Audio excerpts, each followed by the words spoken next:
So for customers that aren't scientists, looking at the ingredients list can be quite confusing.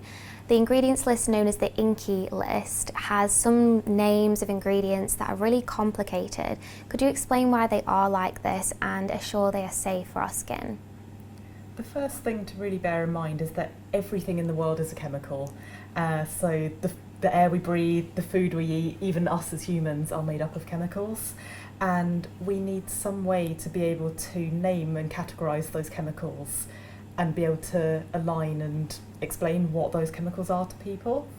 I think a really great example is if you actually search online for a blueberry ingredients list, you'll probably come across an image from someone called James Kennedy who has listed over 40 different chemicals that are present in a blueberry, which we all know is great to eat and quite good for us. But actually, if you saw that ingredient list without knowing it's a blueberry, you'd probably be quite nervous about what you were eating.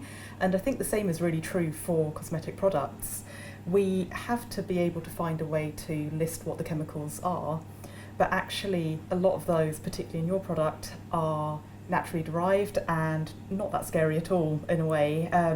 As cosmetic scientists, everything we do, we want to make sure it's safe for people to use. We want to make sure it's effective. So we develop everything in line with the very strict UK and EU cosmetic regulations, and that does mean listing things out on an INCI list, but also making sure that all the ingredients we use are completely safe for people to use at the levels that we're using them at.